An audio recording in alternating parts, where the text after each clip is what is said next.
Good evening, everyone. This is Jeff with Astroscoop, deep dive astrology coding. It is 8 p.m. Eastern time, and tonight's live stream today is Tuesday, October 28th, 2025, and the live stream tonight is rescheduled from the weekends. I had such a busy weekend, incredibly busy weekend, so I kept pushing it, hoping to do it Sunday, and then Sunday got pushed. I was going to do it last night, and then I made it for Tuesday. So it's 8 p.m. Eastern time. We're going to wait a few minutes. I see Carolyn's here. Greetings, greetings. We'll wait and see if anyone else comes on. Not sure if I've ever done a random live stream on a Tuesday, but I am going to shake things up with different days and different times to try to engage different time zones. And we'll wait a few minutes. But just to let everyone know, the live streams, Astrology, Astroscoop weekly live streams are usually Sunday nights at 8 p.m. or 8 p.m., 8:30, or 9 p.m. So look to, I'm on X. You can follow me, Astro_Scoop, or Instagram, Astroscoop7. Or you can simply just subscribe, follow the channel, and then you will get notified well in advance of my live streams and or notified of new videos as well. So that's another thing. Don't forget to like, subscribe, share, and comment for the live streams and or my videos. And I do have a Virgo Libra cusp video that came out recently. Please check that out. I know I have not done many, in the last season, I have not done many videos. Hopefully this winter, I can get in some more videos in addition to the live streams, because my live streams tend to be the long form content of some of the brief periods from my videos I take here, and then we talk about a specific period of the week and month of the sign, and then we flesh it out. And we talk about different facets about that. But just for anyone that's new, if you come to the channel, thank you for stopping by. Again, consider subscribe. If you're coming back, thank you so much, loyal viewers. And just for the sake of the future, reference for the future, the live streams entail the planetary aspects or transits. I always do celebrity examples and celebrity charts based on the current period. Various celebrities.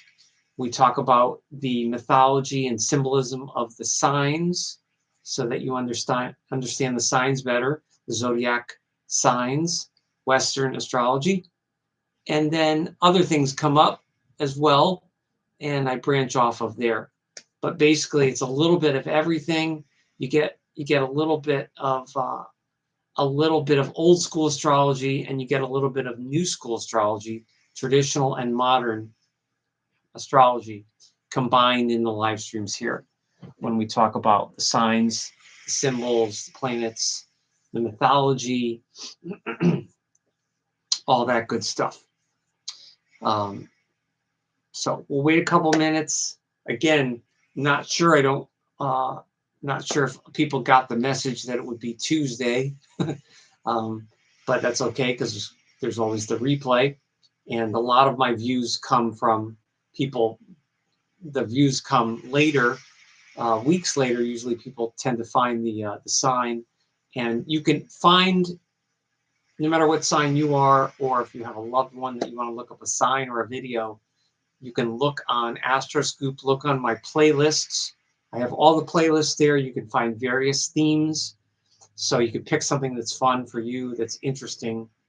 And of course, you can find fire signs, earth, air, water signs, and then the specific signs. So if you want to see all my Scorpio themed videos, you can look for that, Scorpio, or look under water signs. If you want to look at the other water signs like Cancer or Pisces, you can look those up by sign as well. And we have a full moon coming up, which we'll talk about in a little bit. So we will discuss the full moon coming up. We'll discuss the planetary weather right now, a week prior to the full moon. And then we'll also talk celebrity charts, a couple interesting celebrities that we're going to talk about, and then look at their charts as well. And obviously continue talking about the Scorpio. So last week, we talked about pure Scorpio, entering Scorpio starting on October 23rd. So today's the 28th. So a few days in, we are still in the Scorpio 1 period. So it's all Pluto. Scorpio 1's ruled by Pluto, and they're co-ruled by Pluto as well. And that is the period we're in.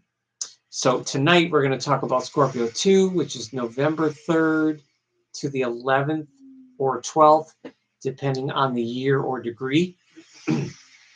And I really liked my live stream last week about Scorpio because I feel like I fleshed out Scorpio pretty well, maybe even better than last year in a kind of a fresh way. And I'm always looking for different ways to explain the essence of the signs and the planets and the symbols, the symbology and mythology in a fresh way, which is hard because as astrologers, we're always dealing with these similar themes every season of every year. But of course, the transits are different. And then our aspects and our transits to our chart are different than they were a year ago, 2 years ago, 3 years ago. So we're different people. We're different. We're same person, but we're different people in terms of if we're evolving and growing. We're different people due to the transits and what's happening to our charts, and which is very, very interesting. But tonight we're going to talk about Scorpio 2, and the sign of Scorpio. Of course, we have Halloween coming up in 3 days on Friday. I think it's great that it's on a Friday for the kids because the kids can stay up late and they don't have to worry about Saturday morning school. And I think the weather's going to be in the East Coast here. The weather's a little unstable. We're going to get some wind and some rain, and it's getting very, very chilly. As I look here, obviously it's pitch black here, 8 o'clock Eastern time. But hopefully the Halloween energy will be good Friday for the kids. And hopefully, even if it's cold, hopefully it's just going to be dry. And I love giving out, we do decorations, and I love giving out candy to the kids as well. I like seeing it from both sides, the trick-or-treating side, and then the resident side, giving it to kids.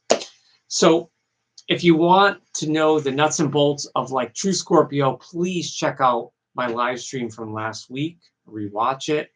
And I also have Scorpio videos. I haven't done a Scorpio video this year yet, not that I could think of. So it's been a really long time since I did a Scorpio proper video.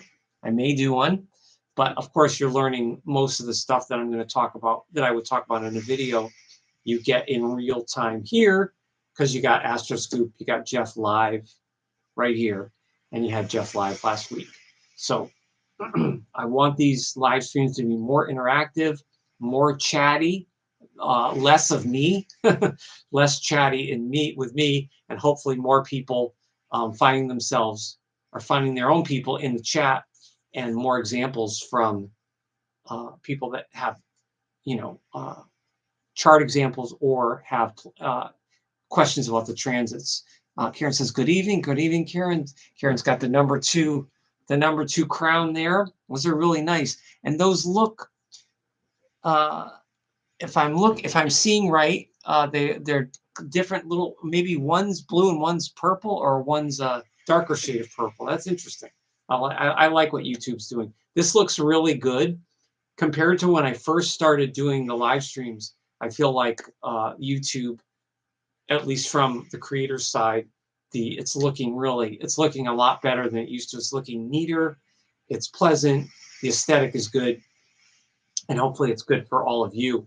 Now, one interesting thing I want to mention now that we're 10 minutes in is, so my channel is growing very slowly. It's a small channel. We have just a little over 1,000 subscribers.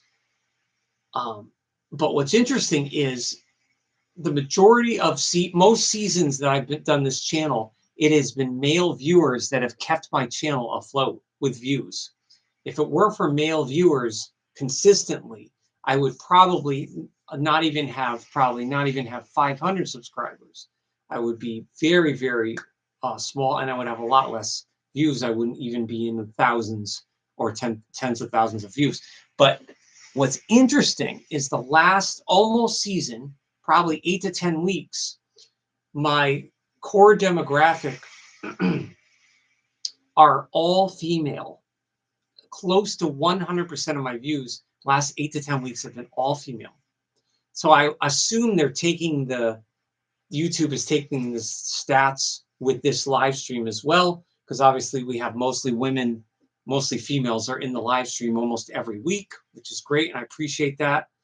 But this includes a lot of my older videos that are getting views, especially the cusp videos, which I even mentioned that a year ago when I was doing Scorpio, how the Scorpio cusp videos were doing, and they're still doing well, which is interesting. Even a year later, still doing well. But 100% basically are all female. Between the ages of 45 to 54 is my biggest demographic right now, are older middle-aged women. So whatever that is, I'll take it, and I think that's great. I think part of it is there is word of mouth. Maybe people are suggesting my channel. Either the algorithm's doing it or people are doing it, going from channel to channel, suggesting, and that's how you get the word out, which is great. So it'll be interesting to see if that trend continues.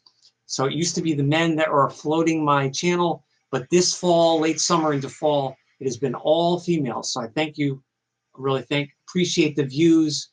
I don't take them for granted, and it's a slow, steady climb, which is great. So, so Scorpio 2 is, like I said, November 3rd to the 11th or 12th. So I mentioned this last year, so I'll try not to repeat too much. But with Scorpio people, you're going to want to look in their chart. You're going to always want to look at Pluto. Now, a lot of astrologers, as I've mentioned many times, assign Mars as the main ruler of Scorpio. So I don't subscribe to that. I think that Mars is a very lesser ruler of Scorpio. It is involved, but I subscribe. Pluto is the main power point for Scorpio, is to look at the person's Pluto in their chart, the placement, the aspects, and what's happening. But also Mars you should definitely consider for anyone, for any chart, because it's energy and it's force. But with Scorpio's energy is more inner and it's more reserved, which has a lot less to do with Mars in terms of traditional or modern astrology, with Mars being more kind of direct energy. Scorpio can be direct, but Scorpio is much more inner than Aries, which rules Mars. But Scorpio is born this week. Well, not this week, but the second week, the second decan, have that Pluto. Like I mentioned last week, they have the intensity of Pluto. But now their Neptune is the co-ruler. So you have Pluto plus Neptune. So, of course, this is the Pisces decan. And when you combine Pluto and Neptune, you have the week of depth, or you have, like I put on the thumbnail, deep divers. So I call my astrology deep dive astrology because I like to go deep in certain ways, and I like to know what makes the signs really tick.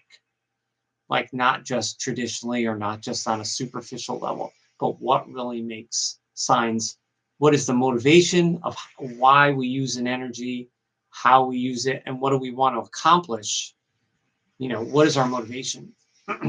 So with Scorpio people born this week, I had a childhood friend that is born this week that I was very close with. and I've known many other Scorpios born this week, now this is the second decan, so it's roughly somewhere between 10 and 20 degrees in your chart, or any planets that would be in that degree range, depending on the year. But the combination of Pluto and Neptune is interesting because Scorpio people in general have a very strong mentality, in the sense that they are piercing and can be very, very practical and kind of the bottom line, like interested in the bottom line. But with Pisces, now you have a little bit of a dreamy side, which isn't always apparent with Scorpios that you meet this week. And Scorpio people, depending on what's rising, if a Scorpio person has like an air or fire sign rising, then of course they might be a little more social or a little more extroverted in general. But you'd have to look at their Pluto and Mars to see how they're using their energy, and specifically their Scorpio energy. But with Neptune, and I'm thinking of one of the friends that I had when I was in grammar school, there is a intensity to these Scorpios, like there is to all Scorpios, but there's also a likability. Like there's something in some ways, there's something more likable about Scorpios born this week than the first week, which we're still in Scorpio 1. The early Scorpios, which we're in right now, tend to be pure intensity. It's the week of intensity. It's Pluto. It's a more raw version of the water sign of fixed water. And it's just Scorpio coming right out of the gate. But this week, we have Neptune. So you have the fixed water sign energy that's still there. And you have the focus and power of Pluto. But you have Pisces influence a little bit. And you have Neptune influence, which can fog up the window of people, of their worldview. So if someone had a Scorpio rising that was on this degree, the Scorpio rising person wouldn't be just a regular Pluto Scorpio rising. Like if they had a early Scorpio, like a 4-degree Scorpio, they'd be all Pluto. But if they had a degree here for rising, they could have a touch of glamour to them, almost like a Pisces rising, because Neptune is hidden there as the co-ruler that gives them depth. And Scorpios born this week are very self-assured, as are a lot of Scorpio planets tend to be very naturally self-assured. That doesn't mean they don't have doubts or insecurities, but they don't show it. It's not as apparent, and they don't show it like their fellow water signs, Cancer and Pisces.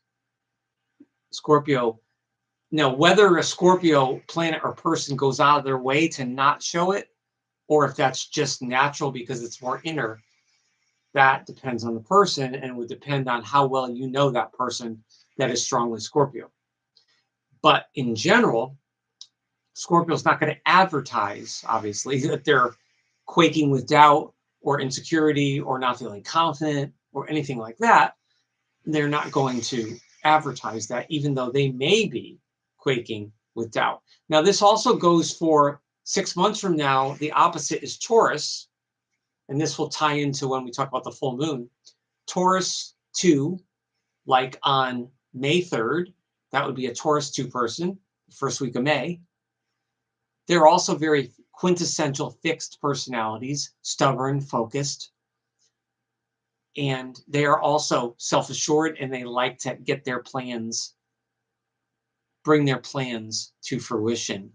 They like to follow through. Scorpio, Taurus. But the Scorpio has a different motivation. Scorpio 2s tend to be more motivated either psychologically or emotionally because of that water nature, where Taurus may do it out of financial security. Taurus may have a plan and say, hey, I just want to make enough money in the next 2 years to save for this goal, or save for this. I have to buy a car, or, whatever. And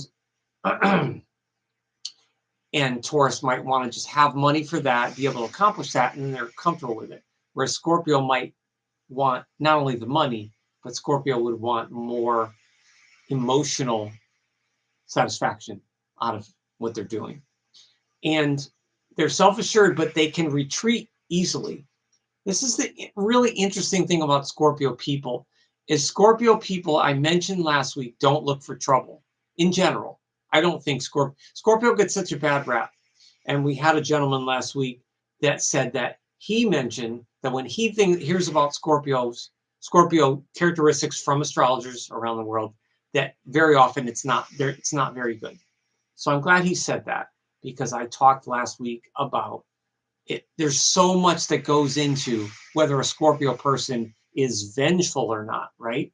Anyone can be vengeful if they're operating on a lower, their lowest vibration, and someone is hurt to, emotionally hurt to to a certain extent, depending on what you can handle, or feeling emotional pain, which the water signs are very keen to.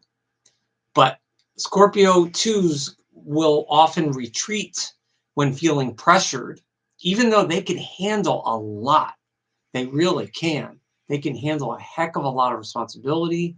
They can hang in there in a really quiet way where it seems like on the surface they're so cool and laid back, but there's a lot happening beneath the surface.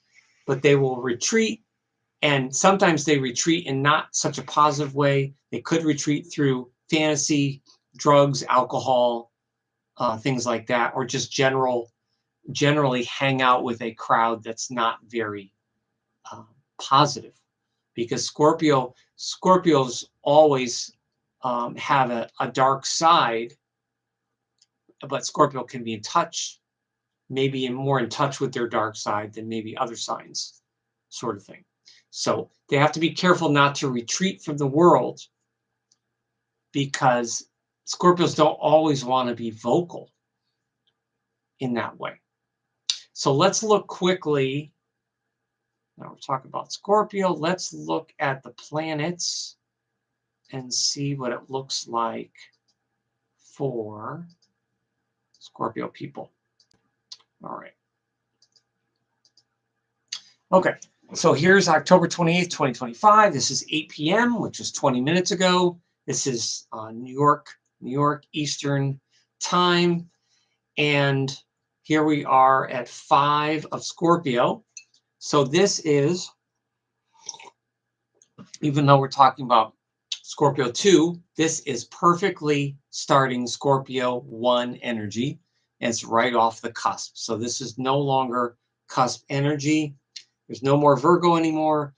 This is the only Libra we have now, which is Venus in Libra, right here at 18. The sun is at 5. But of course, like I mentioned last week, we have all of this major Scorpio. This is conjunct to Mercury conjunct Mars in Scorpio. Now, this Mercury will be in Sagittarius this week, very soon.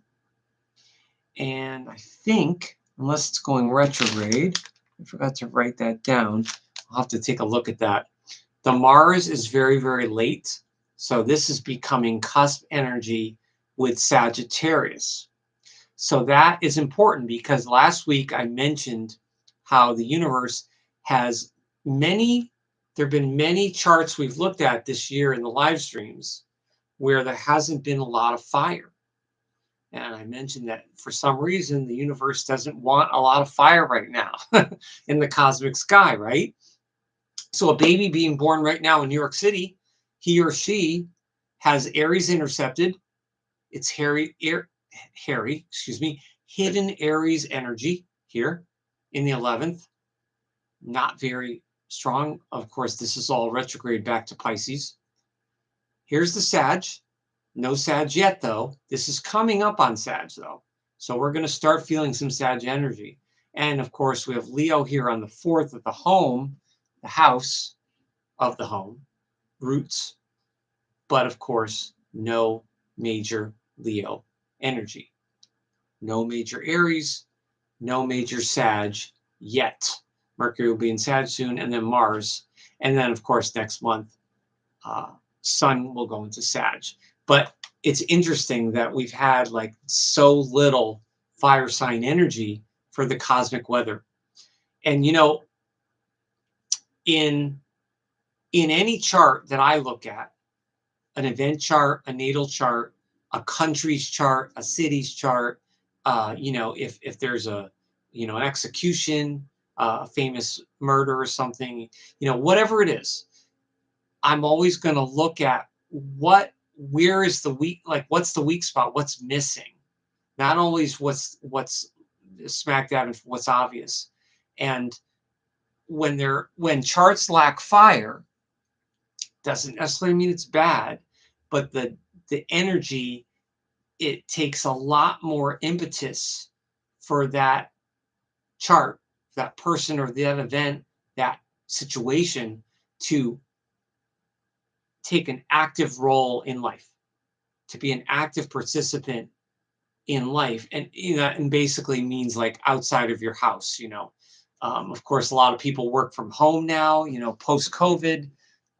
So many people work from home, or they do half and half. Some people work from home because they can do everything through email and Zoom and, you know, with everything with technology. But actively, like actually getting out in the world, either to work with people or to do a hobby or to interest or just participate in going to see a show or theater or, you know, anything like that, or take classes, you know, some that takes and generally that takes air and fire signs to kind of get out in the world and have a little bit of participation in an extroverted way. But when there's no fire, that's much harder for that chart to push and to get involved and be enthusiastic. There could be a shyness or a reluctance to take certain challenges or risks or new adventures. So that's what we're seeing with the cosmic charts lately, as we're seeing this profound kind of lack of adventure. Now, when planets are placed in the fire houses, and that's very important when I look at a natal chart, I look at, you know, if there's no fire, there still could be planets, you know, let's say for example, you have a lot of air in your chart, but you have no fire signs, no major fire signs. So you're basically a social person. You tend towards being intellectual because you're air. You're a good harmonizer with people. You work well with groups or small groups, or you may like to do community things, community social, you know, sort of activities are right up the alley for air signs. But let's say you have planets in the 9th house up here, which is Jupiter, which is the Sag house. Well, you don't have Sag planets, but you have Jupiter energy. So your air sign planets are going to be brought about. They're going to expand and be brought about in a Sagittarius type of way. You're going to enjoy higher education, spiritual studies, maybe philosophy, religion, maybe some version of like magic or the occult, possibly. Even though that would be more 12th house, more Piscean, but with Jupiter, Jupiter's going to expand anything there. So that's always something to look at too when we don't have the major fire. But of course, you know, I've been talking about this for so long. Here's the node retrograde, Saturn retrograde Pisces, Neptune retrograde, Saturn's going back. Look at all this Pisces, my gosh. Now this is all outer planets and then the node, but all this retrograde, and of course Uranus retrograde. But we have this whole string of planets, including Pluto and Jupiter, that are direct. I'm really glad that Pluto is direct, because I feel for the early fixed signs, for the people that are Sun in Taurus, Scorpio, or Leo at 1 degree, whew, getting a square in opposition. And of course, if you're a Sun at 1 degree of Aquarius, like I've been talking about for months, you're getting that conjunction from Pluto, which is transforming who you are. So these are major, major lessons for early fixed sign energies here with Pluto. It's like you're taking a class on transformation with that fixed planet, it doesn't matter how bad you don't want to take the class. Pluto's like, no, we're in session. We're in session. But it's good. It's a good thing. I mean, sometimes it feels good to be uncomfortable because you're changing. A little discomfort is good.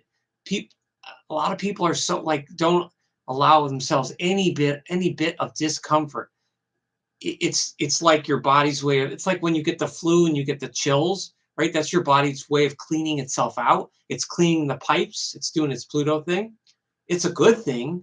I mean, not if you get so sick to a point where you're in the hospital. If you're much older, that's dangerous. If you get a very, very bad flu or COVID or something. But in general, if you get a cold or a mild flu, that's just a very good thing. It's a cleansing. And it's also waking your body up and saying what your body is saying, hey, these are areas we need to pay attention to. So it's the same thing with Pluto, same thing with these aspects. All right, so let's take out of there. Let's get out of there. And let me just see for a second where I want to go here. Oh, gosh. I don't know if we're going to be able to get to all of them. All right, I have 4 charts. I have 4 potential charts I'd like to look at. But let's continue on the Scorpio, and then we'll see where we are. We're a half hour in. I appreciate the other people that came in. Again, don't forget to subscribe, please. I have noticed, because I've been drilling the subscribe prompts, I have noticed a lot more, especially females, have signed in with their Google or YouTube and subscribed to Astroscoop. I've noticed that. In fact, there's been at least maybe a dozen in the last 2 or 3 months. So I really, really appreciate that. And click that notification to all are personalized. So definitely don't forget to subscribe. So here are some celebrities. I know I've mentioned these before probably, so forgive me if you remember it. Mike Score is he is the founder of a group called A Flock of Seagulls, which was a quirky new wave group from the 70s and 80s, and they had a song called I Ran So Far Away, which is talking about aliens.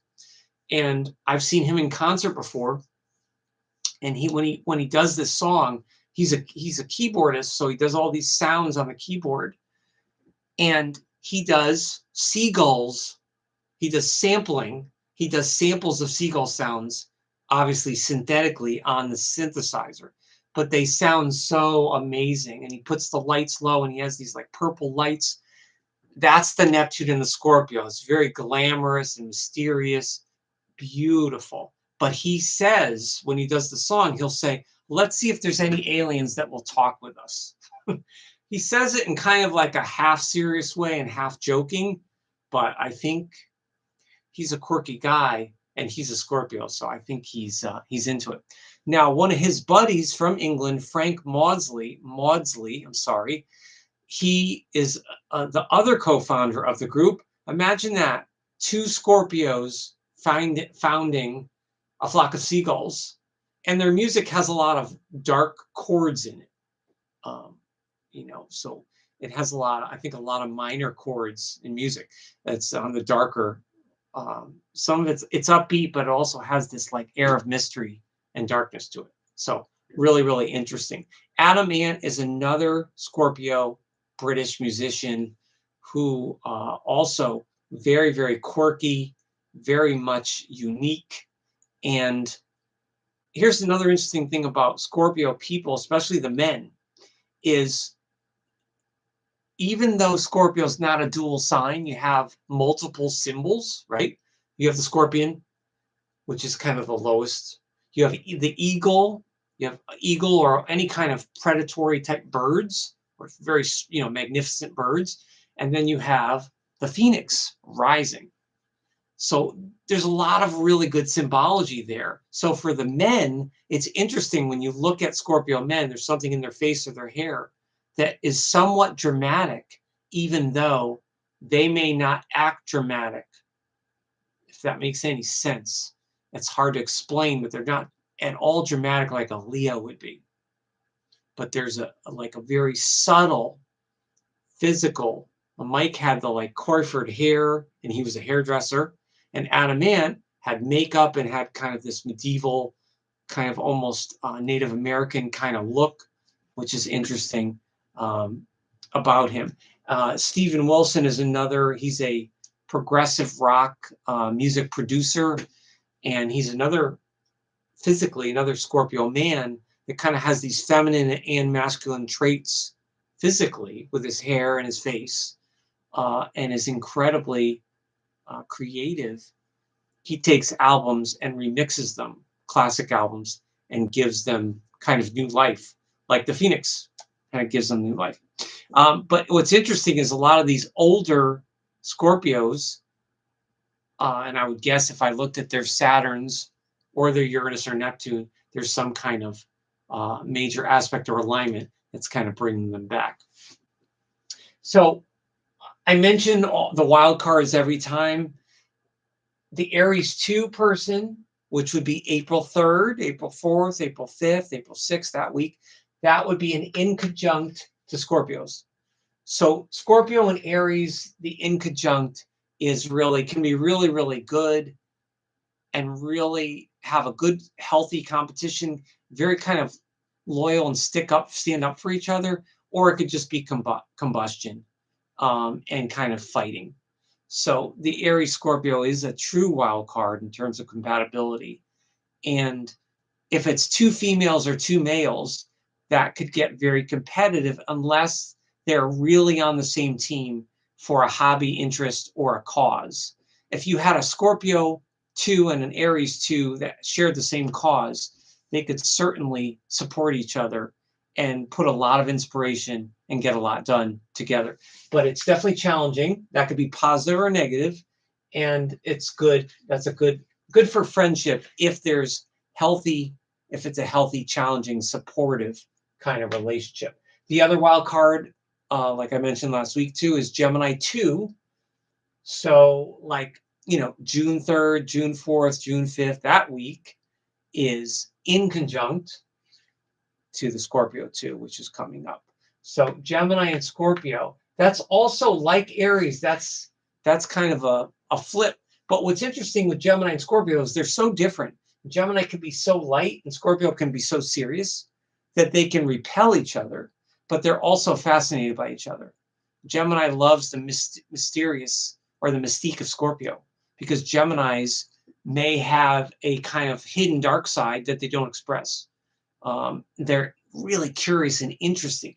Scorpios are infinitely interesting. So to a Geminis are always thinking about everything in life, every little tick and tock. Gemini's like, what's that? Ooh, do I want to know more about that? Ooh, that's so interesting, right? And that's definitely Gemini 2s as well. So Gemini 2s could be really fascinated by Scorpio 2. And Scorpio 2s can appreciate, even they may not like it, but they can appreciate the Gemini's ability to detach and not take everything so seriously all the time and not have to be all in with every fiber of your being when you're doing something. You don't have to be 150% so serious and focused on everything, and be a little looser, a little more scattered at times, kind of thing. So that can be sparkling, or a sparkling relationship and fun, or it can be kind of brooding. So they have to tread lightly there as far as compatibility. But whatever sign period we're talking about, the reason I'm mentioning the inconjuncts every month, as opposed to just a trine, which is the same element, I also mentioned the opposition, which is push-pull. But the inconjuncts are really interesting because they're all about adjustment. And I think when we have signs that are so different from us, it's good to listen sometimes because maybe we do need to adjust a little bit. Doesn't mean we have to change who we are, but a little adjustment can go a long way. So Scorpio lessons, especially for Scorpio 2, is release pain. Now, Scorpios feel deeply, and this is hard to see sometimes. Scorpio people, even Scorpio rising people, I've had and have several family members that are Scorpio rising. And Scorpio rising can't appear kind of aloof, calm, and almost like they don't care. They can appear like that. That is not what's going on inside, though. Just because they appear that way, or that's their vibe, or their first impression when you see them, because they keep it close to the chest, especially Scorpio rising. So it's really important that they have periods where they have a valve, a release valve, to release pain. Now, we all feel pain, whether it's physical pain, we feel emotional pain, whether it's from maybe a past life or childhood, or maybe a current thing that we're going through, a current friendship or a job that's not working out. And there's different levels. You know, not all pain is terrible. We need a little discomfort to grow, right? And a little pain to grow and to appreciate things. But Scorpio 2s really need to release that pain because of Neptune too. They're finely tuned. They feel deeply. Again, even if they appear like they're not caring that much or not feeling that deeply, they can fool you. A Scorpio 2 can fool you. Be like, wow, it doesn't really seem like that person is really into this situation or into this person, but they could very well be. Again, you have to look at Pluto and Mars there, especially to how they use their energy. But release pain and release the toughness, or release the need to appear kind of tough and stoic. You know, I see a lot of guys, a lot of men on social media, a lot of health. I see a lot of health men in their 30s and 40s, these kind of movement of like these holistic health people that are into like natural remedies and like anti-aging. And I'm willing to bet a lot of them have a lot of Scorpio there, because there's this seems to be a movement with younger people to be very stoic and appear very tough and be able to like handle everything. But again, that's a template for men that's been around since the beginning of time. Whereas the essence of the world has kind of taught men to just like suck it up and be tough. Don't be vulnerable, don't cry. You know, you can't be weak, you know, kinds of things. I mean, life is about balance, you know. That's what Libra teaches us, right? Anywhere there's Libra in the chart is balance. So if a Scorpio 2 releases their pain, that's a sign of strength, right? That's a sign of strength, or being tough. So, you know, acting tough or being tough when they don't need to be, you know, of course there's times where you want to protect yourself, you want to protect your loved ones or whatever, and you have to maybe you don't want people to push you over, so that's important, right? No one wants to be people push you around. And Scorpio is definitely not a sign that's easy to push around, man or woman, especially with all the people I've known in my life that have had major Scorpio. No, I've had friends with major Scorpio, definitely not easy to push around. But I think they usually respect that in you as well if they see that. So release the pain and release the toughness, and also trying to keep everything together and be cool and collected and be in control can create paranoia, because the Scorpio 2 stance is to not always trust easily.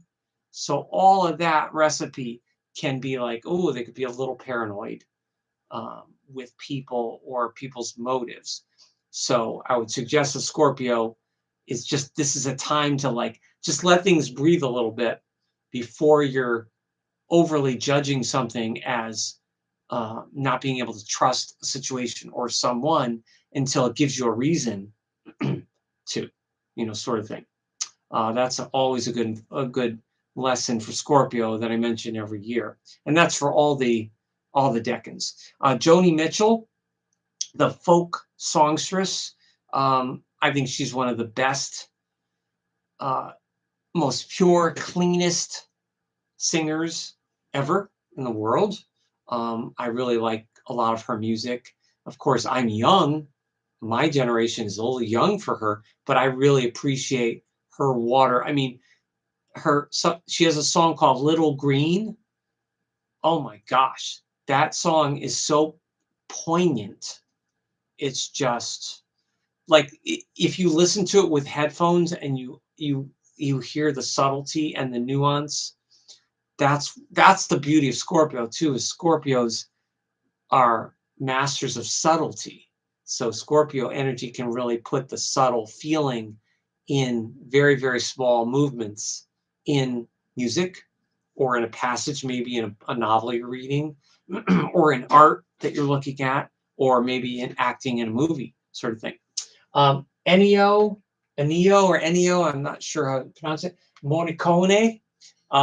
He's one of the best composers, and he's done all sorts of dramatic soundtrack music. I think also he's done some suspense, mystery, and or horror. I think my dad liked him. My dad was very, very into some of the soundtrack guys. With my dad having a musical jazz background most of his life, but he was into a lot of the soundtracks. And I think Ennio, he did a lot of like mystery and suspense. But again, definitely very, very Scorpio, like with the focus and some of those kind of darker themes. So we have a Taurus full moon coming up.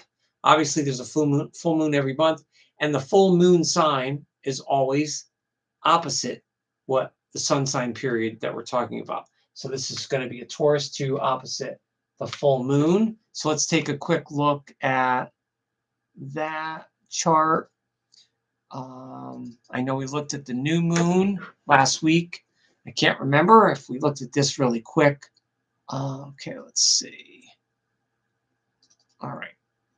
Let's see if we can find that. All right.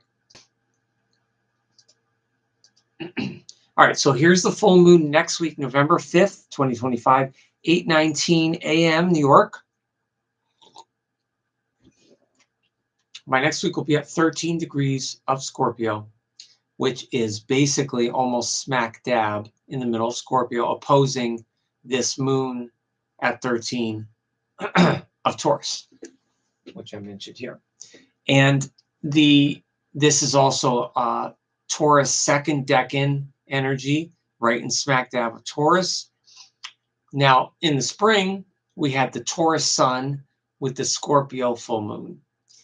And the opposite full moons, 6 months apart, you have to consider the season and the energy of the season, right? So in early May, we are like just firing up spring. Here we're firing up fall, but it doesn't feel fired up, right? Fall, at least here on the East Coast, especially since it gets dark early and it's getting chilly, it feels like this calmer, going inside more as we prepare for the winter, whereas the energy of the spring obviously is more about creation as it goes towards the summer with that Taurus energy. But the sun in Scorpio opposing the moon in Taurus will be, as always, every year, will be lessons in power and control. So there's no one on Earth, there's no human being on Earth that doesn't want to have some feeling of control over their daily existence, right? As a human being, you want to feel like you're safe. You want to have some semblance of security. You want to kind of know where you're going in the day. And I don't mean just physically where you're going, but like what's happening, what to prepare for, mentally prepare for something, and kind of know what you need to do, and not have too many surprises, or have a lot of surprises, depending on what your chart is. But this is the need for control, or the need to release control. So if I talked about Scorpio releasing pain, the moon in Taurus is well placed, whereas the opposite is true in May, with the sun in Taurus and the Scorpio moon, which is the full moon, which you get once a year, a full moon in Scorpio.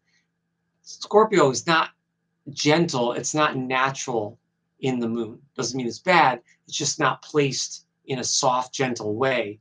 Like Taurus is more nurturing, Taurus is more grounded, it's much more comfortable in the moon placement here. So the sun in Scorpio is not good or bad astrologically. It's not well placed or poorly placed. It's sort of neutral in my estimation. It's sort of neutral. But that's when you look to Pluto in Libra, which this sun is ruled by, and Mars in Sagittarius, which, like I was mentioning, we're going to have the fire, and that's next week. And look at this. On the full moon that morning, this baby, a baby born, would have Sagittarius rising. So I was just mentioning a few minutes ago how there's no fire, and yet next week we're going to be starting to feel all this fire energy. That's going to feel so much different than all of this Libra and all of this Scorpio energy that we've been feeling, and all of this outer, watery Pisces energy. A Sag is so different. So that's kind of good. That's kind of good that we're going to get a nice sprinkling next week of some fire, even though it's cold and dark and chilly. And, we're all going to be in more, especially when the winter comes. We're going to, we're in more nights, or most nights, sort of thing. So that's a good thing. But whenever there's major Scorpio and major Taurus in a chart, there can be a stoic quality, and there is always a lesson to life is going to give that person or that situation a lesson to adopt a more flexible stance, because this is just naturally the default is not at all to be flexible. Now, this moon in Taurus next week is ruled by, or will be ruled by, Venus in Libra, but that's almost Scorpio. So it's interesting because we're going to lose some Scorpio planets here, and then Venus is going to go into Scorpio, which is not really well placed either, not really that positive astrologically. But this moon in Taurus goes well with Jupiter in Cancer, even though it's not technically sextile by degree, but it is by earth and water. That's nice. And of course, it goes along with Pisces, but not by degree, just by the sextile. But the Taurus moon is also a lesson. That full moon is a lesson to get grounded. No matter what our charts are, some natal charts that I look at are more naturally grounded than others. And then it has to do with your practices.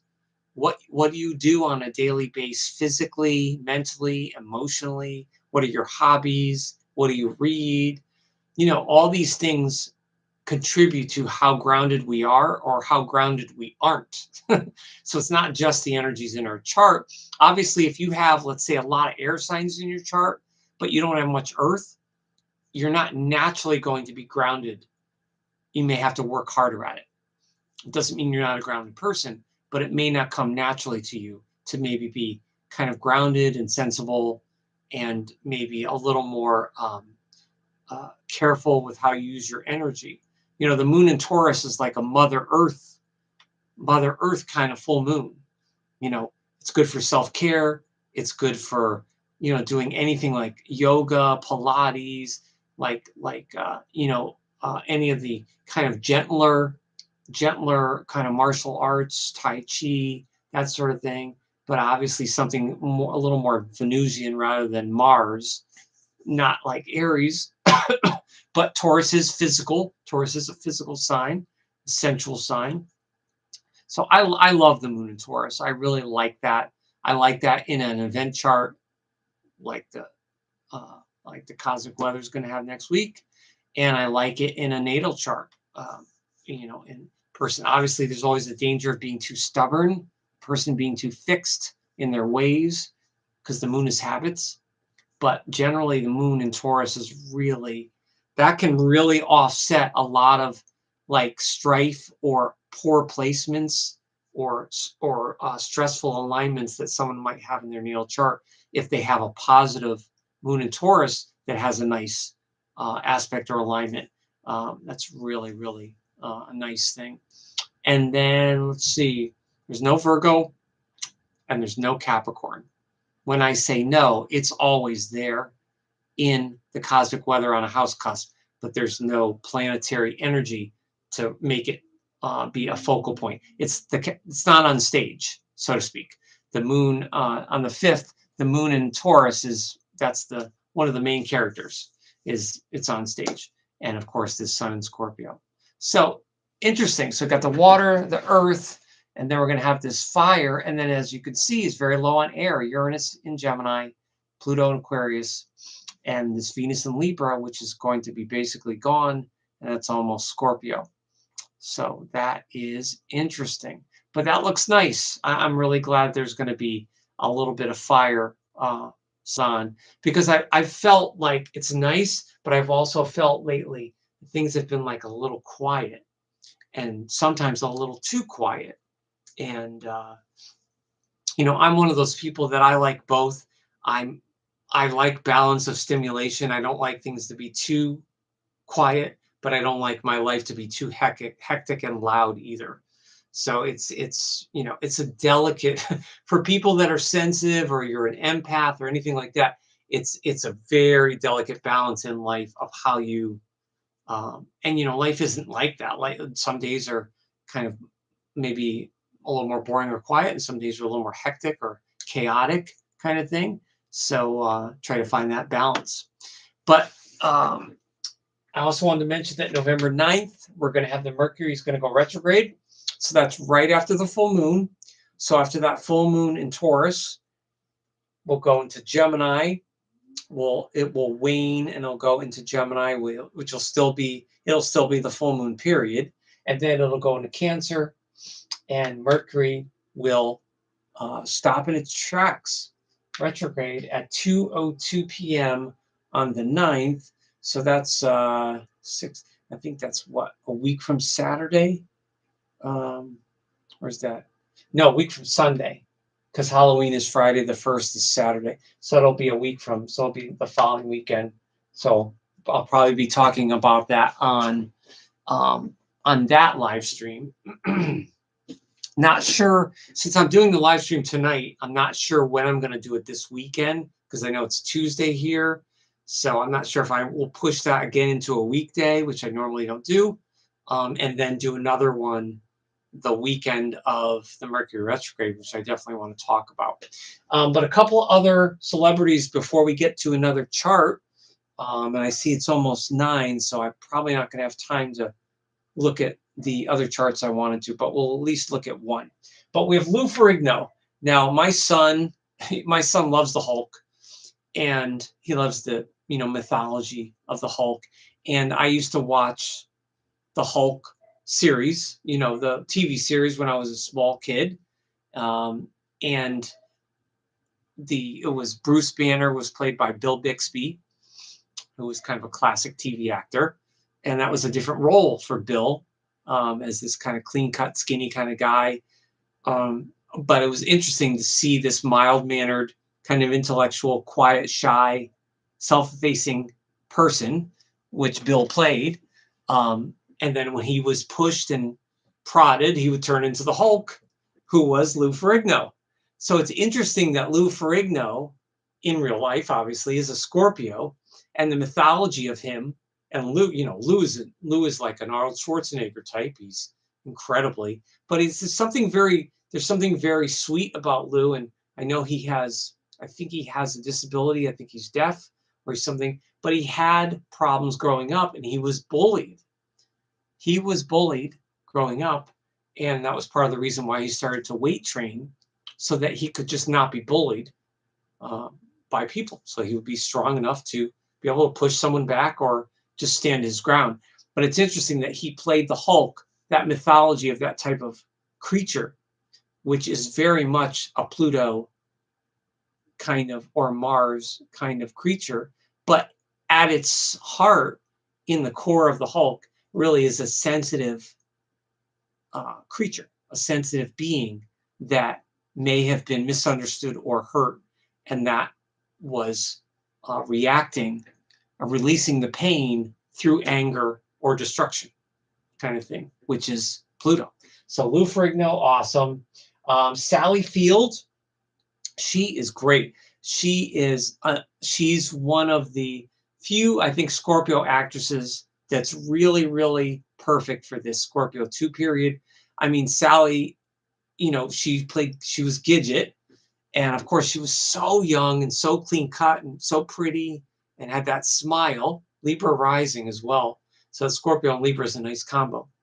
But Sally's interesting because when you watch her act, she is intense, but she has this likability. Remember I said early on that these Scorpios, I find them a little more likable than the early Scorpios. And I think that really shows in their craft. And it especially shows in the actors and actresses that are born this week. But Sally's awesome. And Sally, of course, was in a great movie called Mrs. Doubtfire, which you may or may not agree with kind of some of those messages. That movie is quirky. Mrs. Doubtfire from 1993, I believe. Opposite Robin Williams, where she's married to Robin and they have this quirky comedy where they get divorced and she's the mom. But she's very strong, kind of sarcastic, but also very sweet and likable, which is Sally Field, right? That's just her. But she also did a movie called An Eye for an Eye in the 90s with Kiefer Sutherland, which is a very intense movie where she plays a character who's pushed and she takes revenge. So that's kind of a Scorpio thing that she was attracted to. So I just want to mention, please don't forget to subscribe, like, share, and comment. The weekly live streams are here on YouTube every Sunday. And all right, it's 9 and it's getting late. So let's look at, let me pick.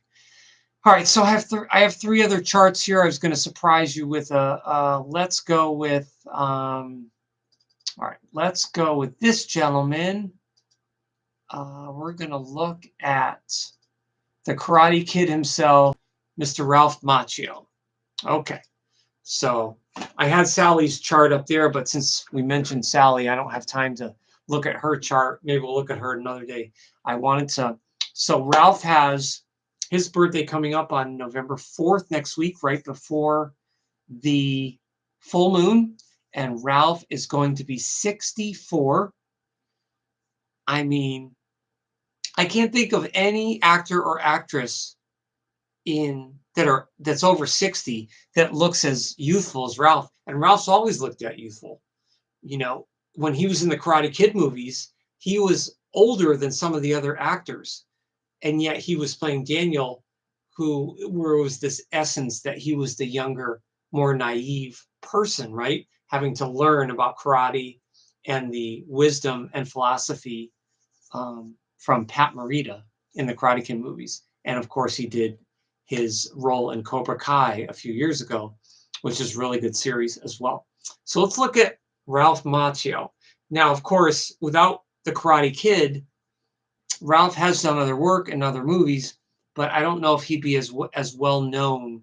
I think he'd be very much a lower level celebrity as far as fame if Ralph didn't have the Karate Kid, because even though he's not, he's not a Tom Cruise level box office draw or Tom Hanks or any of those people from years ago, and Julia Roberts, Meryl Streep, the A-list, he is very famous, obviously, and most people know who he is right away.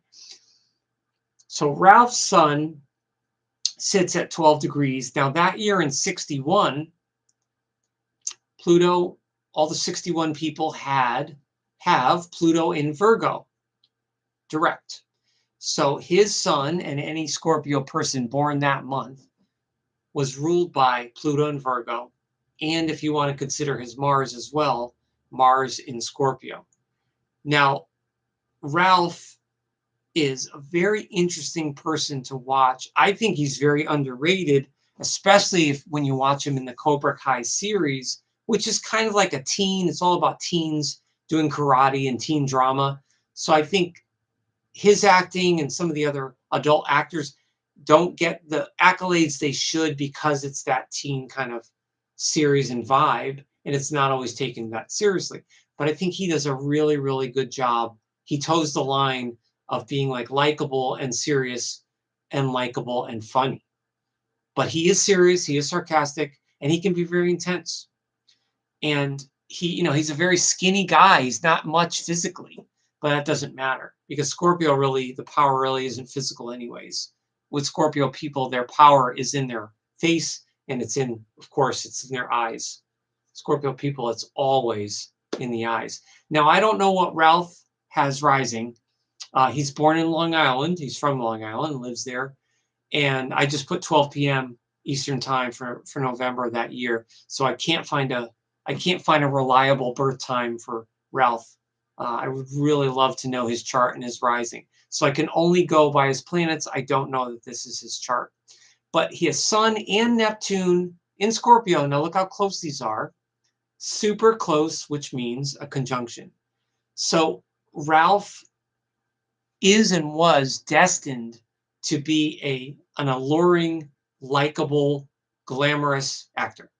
He has it. It's in the stars there. And there's no way that he wouldn't have achieved something to this level, even if it wasn't Karate Kid, if he had taken a different path with whatever, with theater or something else, he would have made this work for him, his Scorpio energy work for him somehow. Now, having Neptune involved gives him more, it gives him more flow than the average Scorpio, if that makes any sense. He's fluid when you watch him acting, what he does with his smile and the way he talks. He is very New York, but not too much. He's intelligent, but not too much. You know what I mean? Like he's not too much in his head. He's not too much in his body. He's a very intelligent, kind of balanced kind of guy. And I said balanced before we even saw Venus in Libra, conjunct Mercury in Libra.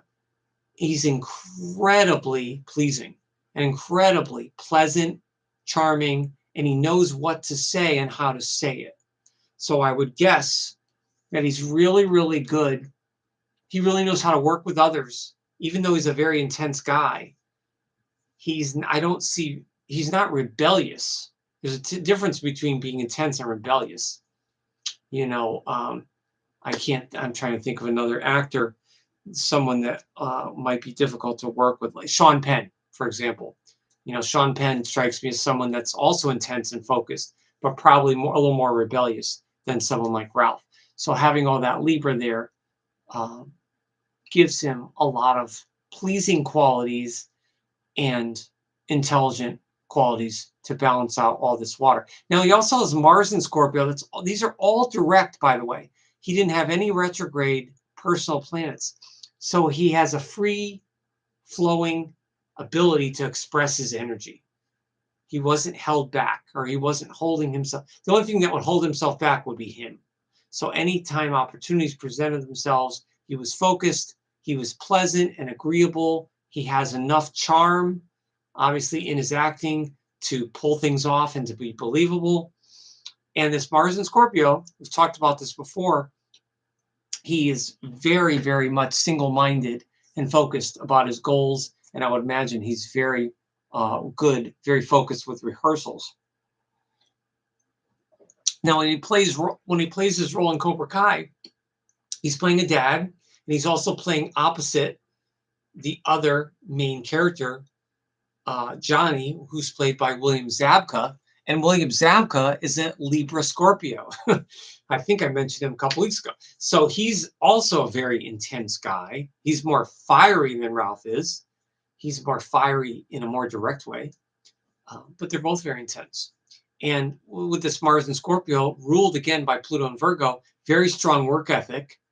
But having all this direct Scorpio Mars energy helps him to express it, to not be always so inner about it and be able to express it outwardly on screen. Let's see. This Mars is sextile Saturn in Capricorn. That is made for work. He's a very hard worker and a very positive worker. He works positively and intensely.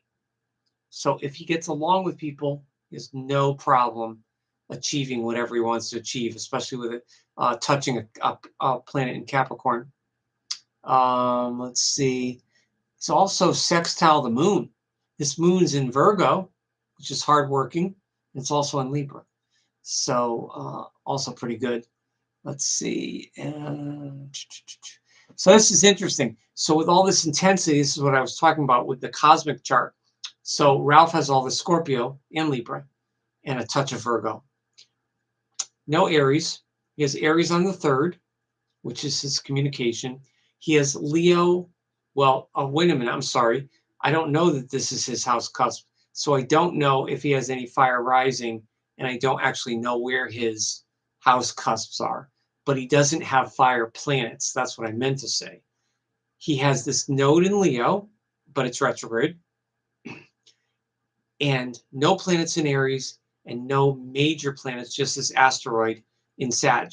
So he came into this life with a destiny to be famous, or possibly to be able to straddle the line between being well known and having attention, the Leo node, and the other node would be Aquarius, which would be here. So a past life of, did he get enough attention in the past life? Probably not. Was he as intense and focused and likable in the past life? No, he probably had some kind of menial kind of existence. So this life he came into it choosing Leo as the node, and then of course all this focused Scorpio ruled by Pluto in Virgo. So really, really cool chart. And again, I don't know the rest of the chart. I don't know the rising and the midheaven, but he's got enough even here just in the planets to easily achieve what he's achieved, and probably more if he wanted it. But I would guess that Ralph, based on his personality, watching him in all the, I've seen Ralph in pretty much every movie he's been in, and I don't consider him fiery. He can get fired up and he's intense, but I don't consider him fiery. So he probably doesn't have major fire there. All right, so let's X out of that. So all right, so well, we really don't have time to go into another chart, but I hope this gives you a good overview of Scorpio 2 with the Neptune co-ruler, as opposed to Scorpios born now. So if you know a Scorpio born now, between now and leading up to the full moon, up to the 3rd, the 2nd or 3rd, they're early Scorpio. But if you know someone born the 3rd, 4th, obviously during the full moon, and going up to the 11th or 12th, those degrees are around 10 to 20 generally. You have to look at the year.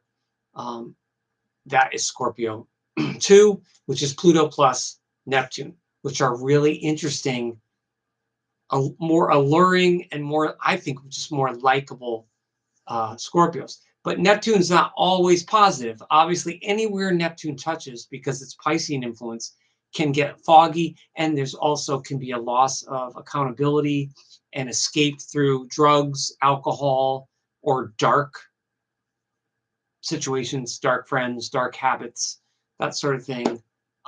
So Scorpio 2s should definitely stay positive with their rituals and their practices, because that's very strong energy, and it's a lot of responsibility to have Scorpio energy.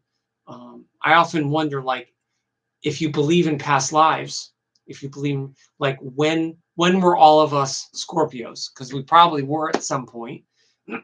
If you're not a Scorpio this time, this life that you're alive right now, and I'm not a Scorpio, I wonder when was I a Scorpio, or when were you a Scorpio? It'd be very interesting to try to discern, right? Or think. I think you could do past life regression.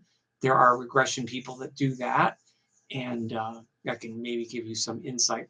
But thank you so much for everyone, and I appreciate the late stragglers coming in. I really appreciate that. And for the later people, the live streams are usually Sundays at 8 p.m. or 9 p.m. here on YouTube. This is a random Tuesday.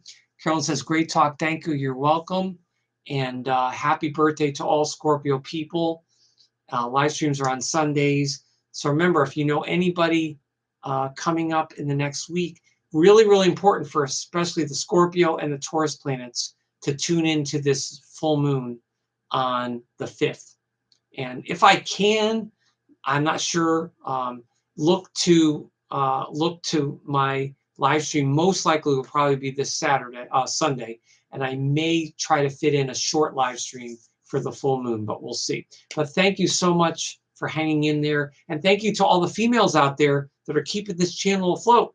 Because according to the stats, if I didn't have any female viewers in the last 8 to 10 weeks, I would the channel would be kind of like it would be frozen.